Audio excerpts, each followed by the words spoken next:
Hex, every now and then a game comes along that reminds us how awesome it is to have games. Games are pretty good. Yeah, and today that's proved once again with Transformers Fall of Cybertron. Angel, angel, what have I done? A face that quakes, the wind, the fire. I've conquered country, crown and throne. Why can't I cross this river?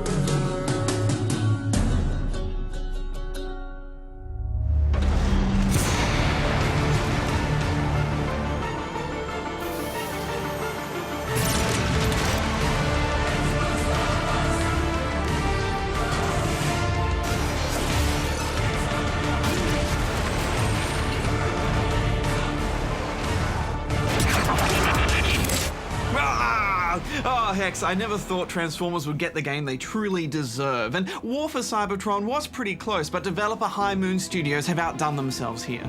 Fall of Cybertron is a well-crafted story of a civilization's struggle to survive. It's about sacrifice for the greater good. It's full of lovable heroes and villains. This is what you chose, Prime, when you defied me! And doing what Transformers do best, transforming and fighting each other constantly. Yes, this is an epic story about the final days of Cybertron. The planet is dying with its energon resources depleted. Optimus and the gang are gathering all the energon they can to launch the Ark, a massive ship which will send them off through a space portal to start anew. But of course, the Decepticons have other plans. Megatron.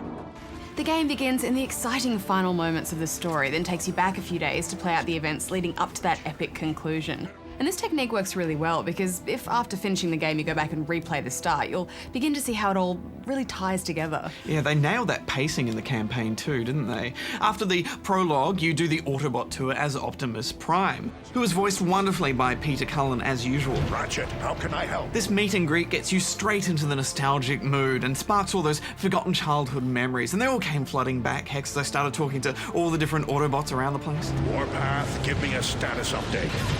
Perceptor and a bunch of tech heads are trapped inside the nerve center at the south gate. Barjo, I like how when the Transformers are talking to each other, they always use the name of who they're talking to, just to remind you. Hex, I like that a lot too. The voice acting is pitch perfect. There's solid writing behind it too, from the one-liners from your teammates in the field Optimus, are you alright? to the classic Optimus speech moments. We do not know how many of our brothers escaped Megatron's blockade. He's such a good hero. Yeah, it's something about that gruff old man general voice that just inspires. Yeah. He deserted us. He left his post for a reason. I want to know why. I like the way he elongates the R's. Perceptor, Perceptor!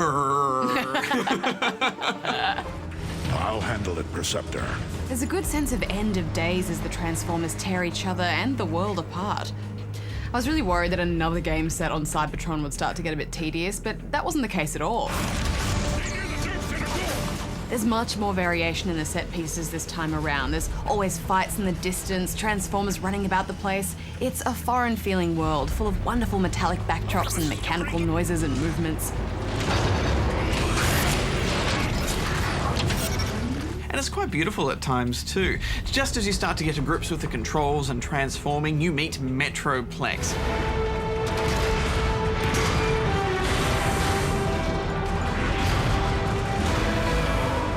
He destroys everything in his path, airstrikes your targets, makes bridges for Optimus, and then gives you some awesome fist pump moments. You'll then proceed to swap amongst familiar Autobots and Decepticons as you play out the campaign. The final hour of this game starts to do this right in the middle of fights too, which really creates some conflict switching from one side to the other, but you know, you're forced to just deal with it. Yeah, and then it brings it all to a point right at the end. Oh, that last hour is so spectacular here. And it was the variety in the action that really surprised me, Barjo. This time, each section has a unique look and strategy, whether it be stealthing around as Cliffjumper, voiced by Nolan North, My senses are jammed. or grappling around a zone as Jazz, which opens up the levels vertically more and introduces sniping. Up you go! And they've made most of these sections feel quite fleshed out and polished as well. I especially enjoyed the airborne sections, not only because they look visually spectacular, but also because you have to transform for more tactical reasons. Zipping about as a helicopter that's also a jet, laying waste to those below you, and then transforming down and smashing enemies in a ground assault. Wah! fairly easy target. And playing as Megatron is especially thrilling because you'll flip to tank mode in the middle of a fight and blast away enemies, then transform back. It's so thrilling, Hex. Vehicle controls are a little bit simplistic, kind of like a hovercraft, but it's not necessarily a bad thing, and it actually lends itself a lot better to the combat in the game. But it does make the sections where you're driving and chase sequences feel a little bit clumsy. But it's always fun transforming, and they do a really good job of hinting at when it's a good time to do so. Each Transformer has their own special ability too. There's airstrikes, cloaking, and the aforementioned grapple. I also found them way more fun and more useful this time around because the levels were designed to make use of them specifically. You have 2 weapons at any time and they beautifully integrate into your arm. There's a good selection. I'm a big fan of the Riot Cannon, which goes especially well with Megatron style. And the heavy weapons are quite diverse too, from remote detonating globules to lock-on rockets that spin around an enemy even if they're running for cover. There's also an innovative rating system where you can rate weapons and upgrades for the greater community. I mean, what a great idea. It gives you a sense of what's most popular. Yeah, I want to see that in other games. They've worked hard at tightening up that combat, haven't they? Everything just feels better. Enemies take hits better and they don't blend into the background like they did in the last game. You can tell who's on your side and who isn't. And there's a fine balance of reload and maneuverability. I also like that your secondary weapon only has a very limited supply, so you're encouraged to transform and use your vehicle weapons. Megatron! He flies now? I remember you saying that you didn't like having to scrounge around for ammo so much in the last game, Budge, and you do still have to do that here. Yeah, but I think it's more balanced this time, and I think part of that is because enemies seem to go down a bit quicker, and that's because they've removed the co-op. Also, you're not constantly having to revive your teammates, and that keeps the action flowing. I think this removal of co-op has allowed them to focus on telling a more individual story for each Autobot and Decepticon a bit better, and also it's allowed them to open up the levels design a bit more because they can focus on the special abilities of those Transformers. I think some people are really going to miss the co-op, but it has actually made for a better game. Combat is by no means easy though, you'll die plenty on normal difficulty. I believe the scientific term for that is pulverized. It takes a bit to get used to as it's a little bit like mech fighting, but the movement is so responsive and you can robot combat roll or dash out of trouble with ease.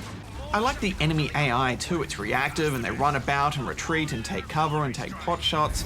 It is a bit strange that you can hide from them so easily though. Where'd he go? Whenever you hear them yell out, "Where'd it go?" It's like, I'm a big robot, I'm just behind this rock over here. But that works for the combat, and there's plenty of variety with the heavier units as well. And then there's Grimlock. It's especially wonderful to have the Dinobots around, and this story deals with their creation. It tells the story of how they were taken, tortured, and tested on, and how they're all based on designs scanned from Earth. Yeah, there's quite a lot of that lore in here. Now, I'm not 100% up to scratch with all of the Transformers lore in all of its entirety, but I just accept that they can turn into vehicles and they're robots and they can turn into dinosaurs, and that's all I need. That's all anyone should need.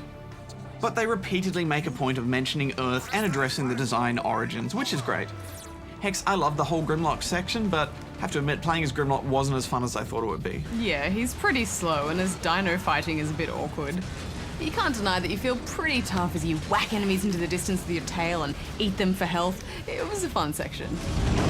Yeah, and it's worth it for that transformation animation alone. And how good do all the models look? You know, Grimlock's face as he's breathing out fire, all the transformations. And they just nail the designs of all of these characters and the world. The interpretation is perfect. And it was nice to see that the Insecticons got a play too. They're a fun kind of swarming enemy. And Bruticus was awesome, especially that first time he comes together. And I really liked his helicopter shield.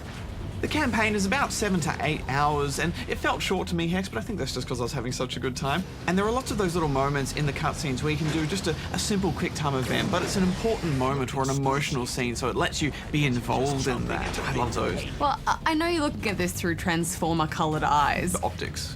Yes, and I thought I'd have to be the voice of reason in this review, but this really is an awesome game, and they've put some real love into the multiplayer as well. There's a wave mode called Escalation where you'll slowly unlock different areas of maps and fight for survival against a variety of enemies, and that'll change your strategy with every few waves.